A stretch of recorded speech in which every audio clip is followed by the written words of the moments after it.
Stone cannot encompass spirit, nor can memory truly be frozen in the shrines that men erect. But in granite and marble, in fieldstone and clay, we find the symbols of our desire to preserve what is enduringly valuable in our lives and in our honored history. The American soldier is so honored and has always been.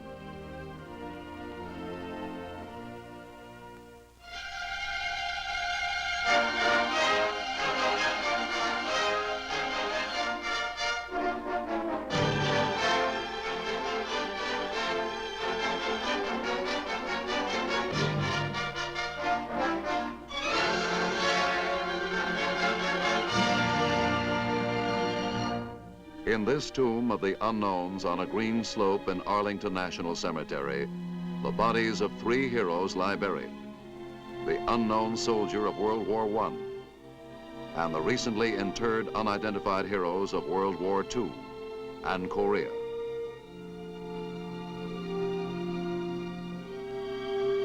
Symbols of all heroes who fell in the wars of the nation's maturity. In village squares and public grounds, their memory and the memory of all their brothers in arms before them are enshrined in a chain of tribute that reaches back across the developing story of the nation itself. Its recognition of its manifest destiny to be strong enough to support freedom beyond its own shores. The wild opening of its western territories. The tragic strife of the Civil War, which tested its ability to stand as a union. The painful years of its early growth, back to the beginning, to the men who began building that history, the nation's history, and with it the history of the Army, which has fought to preserve the nation's integrity and indeed its very life.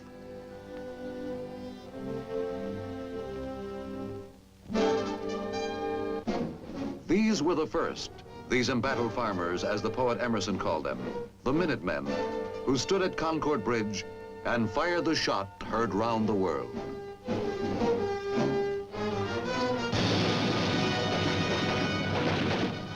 Here, in a fury of rebellion, the American Army was born, brought to life by angry militiamen who turned back a British raid on the supply stores in Massachusetts colony and drove the red-coated troops of the King in a rout back to Boston.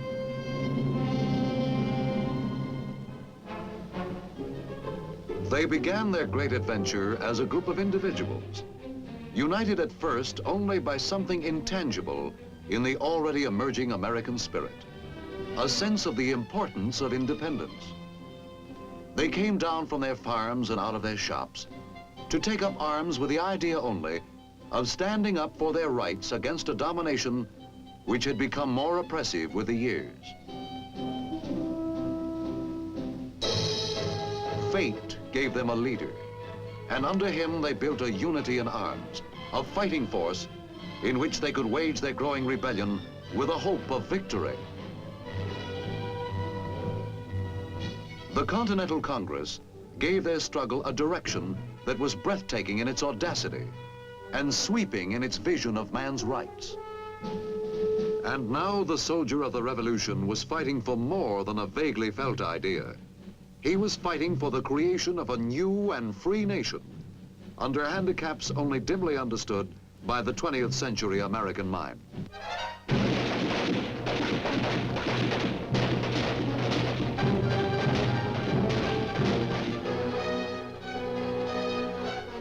But to the glory of his own wondrous age and the survival of freedom for all the ages that would do him honor, he endured.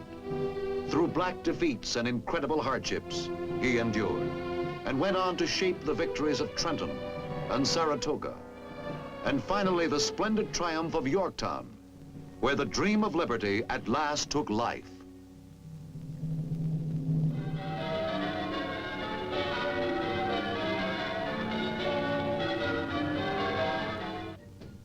Because of his own beliefs, simple and clean in the rightness of his cause, the American Army held together in its infancy.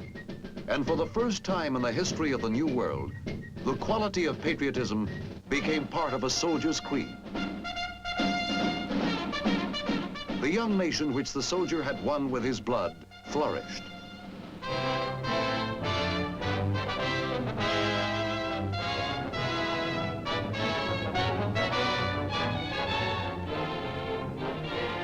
A bedrock of political morality gave it a base on which its hard-bought freedom for its people could grow.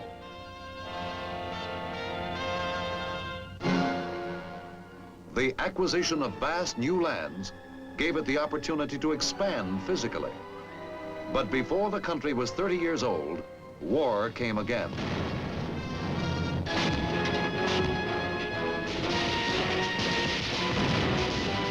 The conflict with the British this time was over British interference with the rights of American seamen.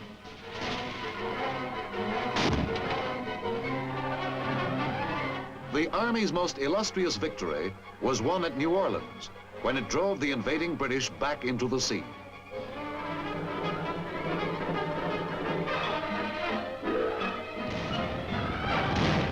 Although this War of 1812 was primarily a naval one, the country learned its need for a professional standing army.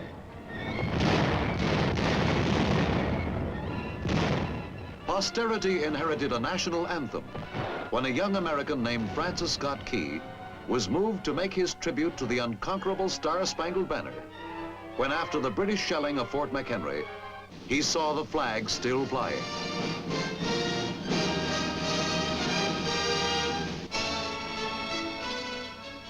The Lone Star State of Texas prepared the preface to the next chapter in America's history.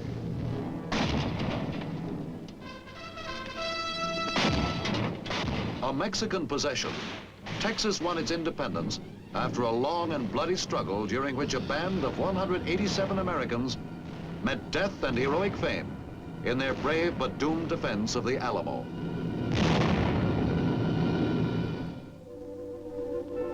When Texas became a part of the United States after its independence, trouble between the United States and Mexico began to broil and finally erupted into war.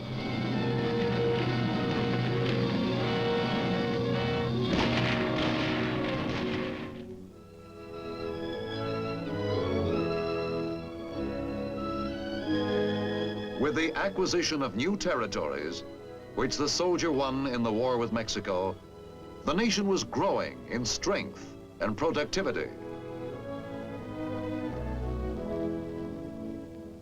But with development had come also internal tensions in the young citadel of self-government. Tensions which finally exploded and brought down in ruins the dream of peaceful union.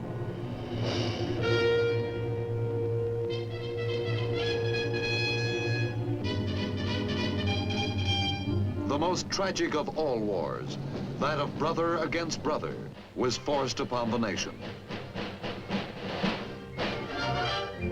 The Confederate soldier had behind him the unified effort of a culture that was actually a way of life. He had as well a superb military organization backing him.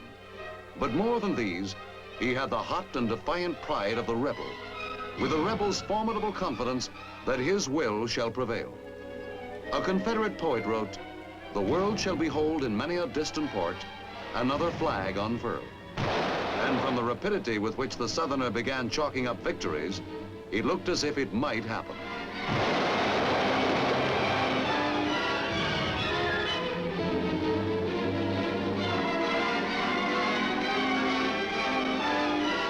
He fought with a magnificence that did him high credit.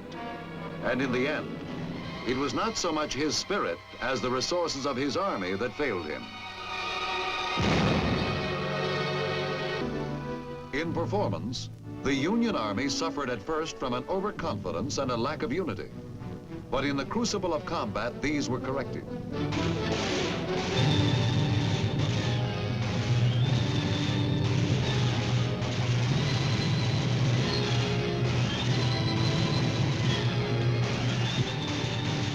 By mid-war, the Union soldier emerged as one of the most effective fighters in the history of warfare.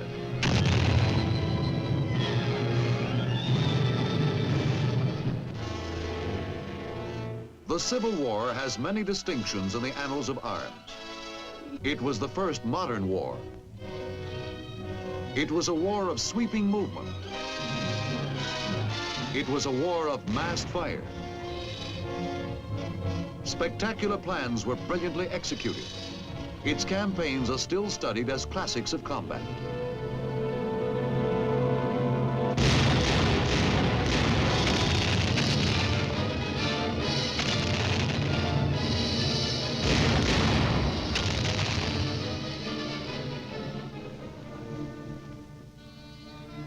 But more than these, no war that America ever fought cut so deeply into the nation's heart.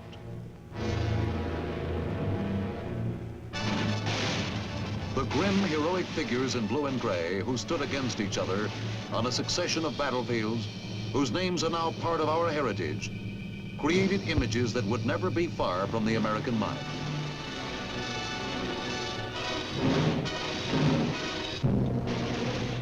Their shadows, locked in mortal combat on the dusty fields of a century ago, are the sentinels of a nation's conscience, telling over and over for every succeeding age how dearly bought is the unity which makes this nation one and indivisible.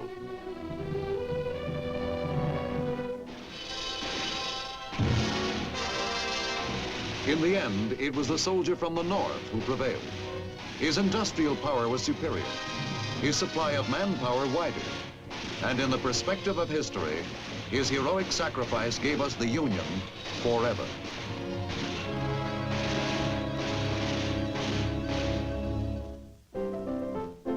With the guns of the Civil War stilled, the nation could turn its attention once more to the great challenge of its physical expansion, the settling of the lands that lay beyond the Mississippi. Pioneer America was on the move.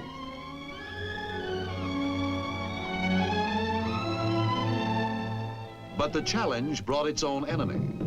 The Indian, who had resisted the white man's settlement of the new continent from the beginning, had grown bold and powerful in the years the country was absorbed in its struggle for the Union. Now he was able to show in fierce strength his opposition to this extension into the buffalo hunting grounds.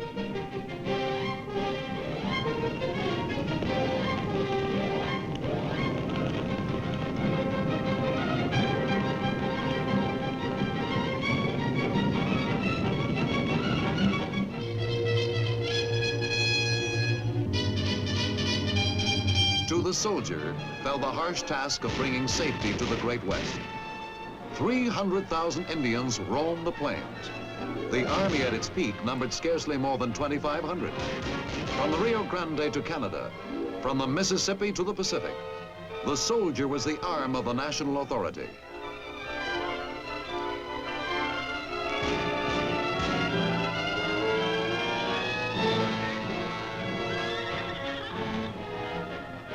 Against nation after nation of Indian tribes, he fought to make it secure, a brother to danger, enduring the grim life of the frontier, dying his lonely death on a stretch of parched prairie beyond the sight, and even at times beyond the interest of the civilization he served. He did more than his duty, one general officer wrote in tribute to this soldier of the West.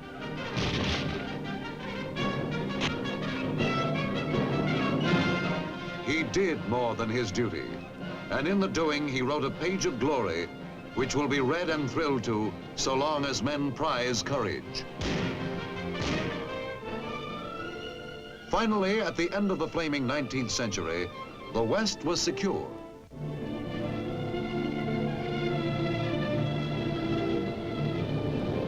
From sea to sea, the American nation now stretched, strong and free and vital.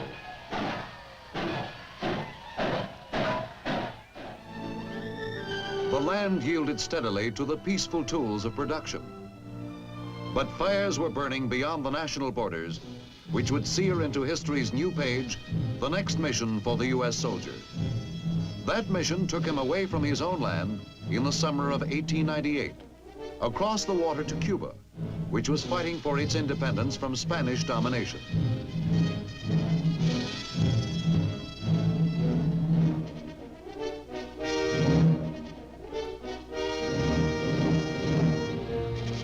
The Spanish-American War was a short one.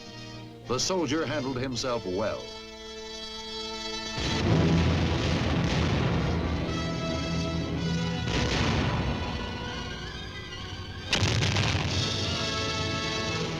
The world remembers the soldier of that war chiefly for his most significant and decisive battle, his dashing charge up San Juan Hill and nearby El Caney on the approach to Santiago on the first day of July.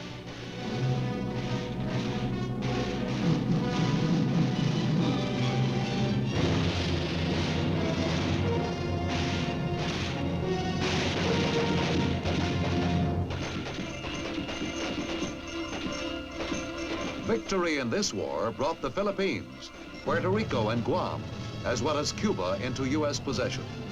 And the United States would forever after be involved in the affairs of the world at large.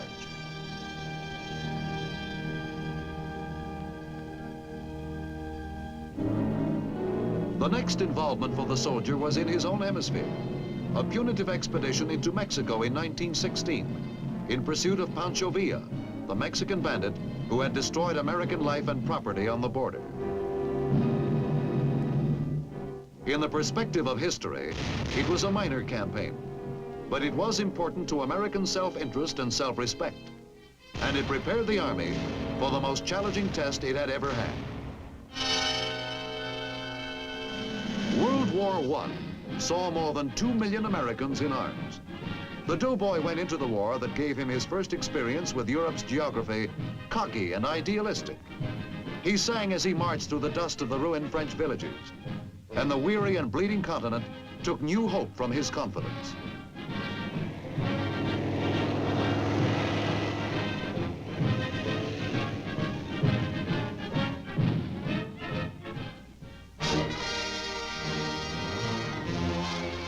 Battle dimmed his exuberance, for men mature quickly under fire. But the spirit and the effectiveness with which he fought earned for him a high place in the respect of all the nations of the earth.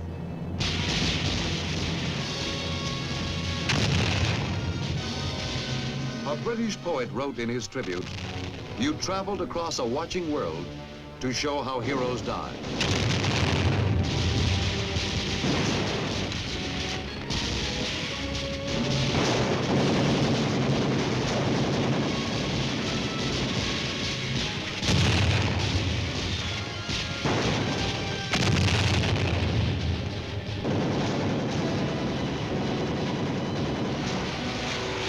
Steadily he progressed through the Holocaust of Cantigny, Chateau Thierry, Belleau Wood, the Marne, the flaming horror of the Argonne Forest. He turned the tide of battle.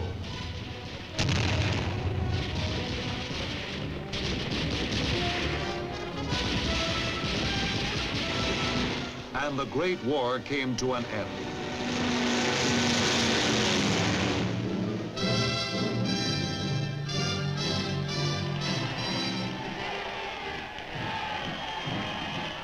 Now the world was truly ready for peace. Certainly the veteran of that war hoped he had brought about a world that would be free of war forever after.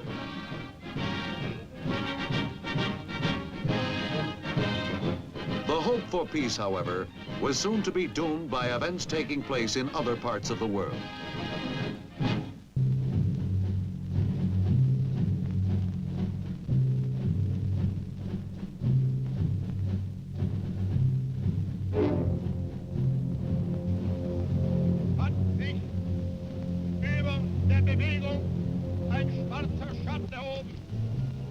Die SA hat so wenig als irgendeine andere Institution der Partei, die es wagen, sich an ihr zu versündigen.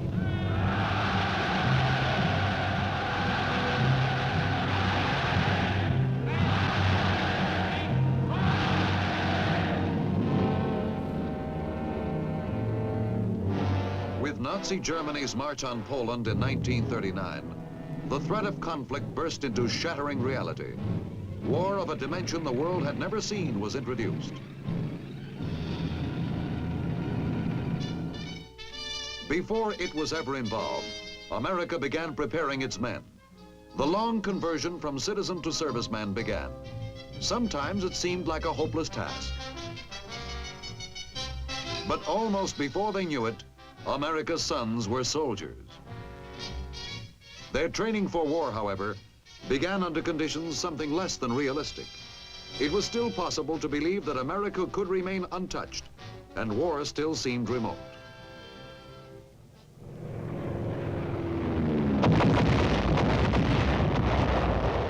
Then came Pearl Harbor, and now America was committed, with its every resource, to seeing the grim war to its bitter end.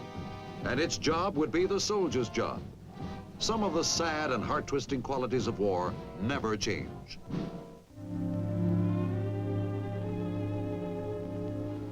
And some change enormously. World War II had almost the entire globe as its battlefield.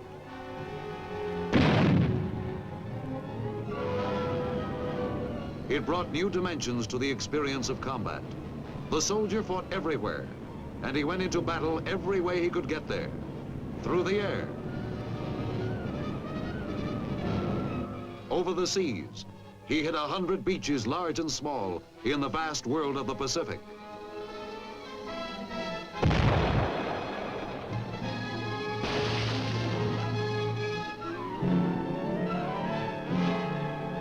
He fought his way through jungle hells whose names the world had never heard before. And on the other side of the globe, he inched his perilous way through the bleeding fields of Europe.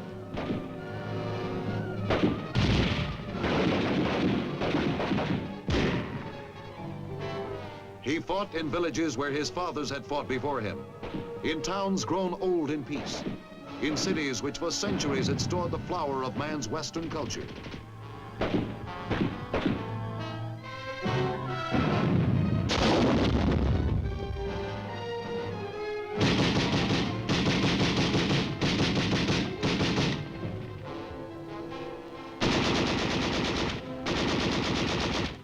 Destruction lay in the wake of every victory won. The blood of heroes colored every mile of ground. Biting weariness and aching loneliness lay behind every statistic of success. But through city after city, the victorious soldier pushed on, and the jubilation of the people was his reward.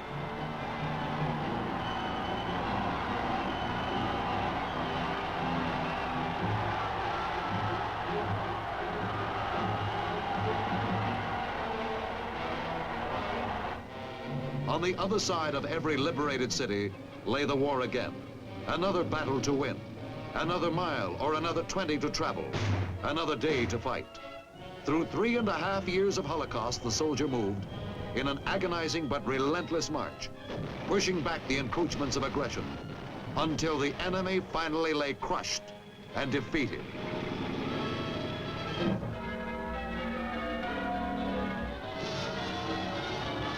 How jubilant was the taste of victory. How sweet the rewards of peace.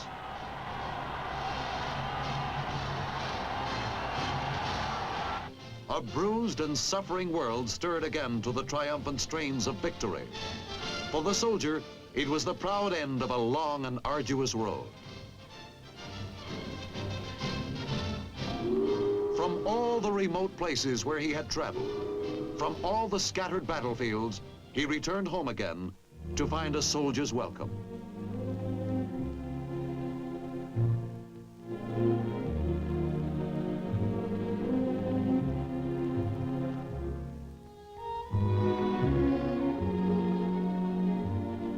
He returned to the life he had left as citizen soldiers for generations before him had done.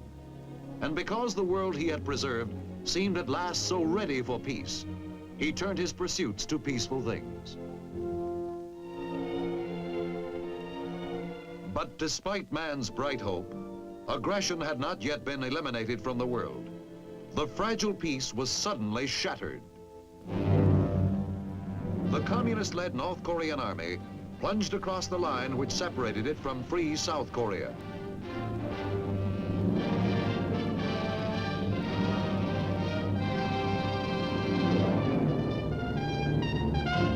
And now, once again, the soldier was on foreign soil, making his soldier's way through the kind of troubles which had always beset his brothers.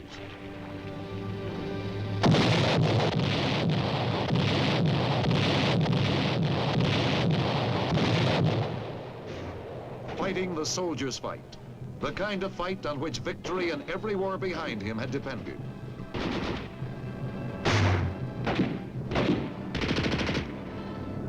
Korea added new names to the honor roll of heroes. It added new listings to the roster of once unfamiliar places, which would forever after be part of the nation's history. Taishan, Seoul, Old Baldy, Fort Chop Hill, and it added another page of valor to the soldier's record. And like all wars, the cost was high.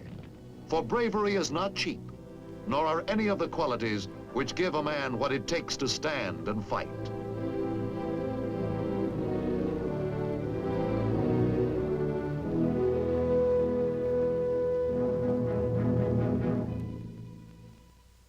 What are the beliefs for which men will fight?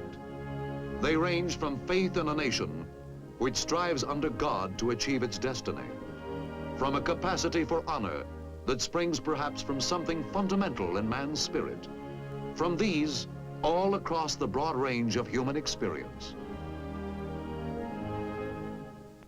Through 8 generations and a dozen wars, the individual American within reach of the enemy's cannon has searched for his personal identity with the massive forces of history which have made him and his rifle the agents of the national interest. And because he has, in his own way, in his own time, found his answer, his nation has found, in every succeeding test, a victor's strength.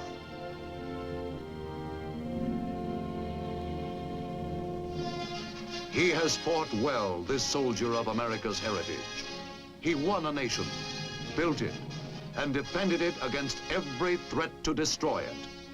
And his most enduring monument is that nation itself.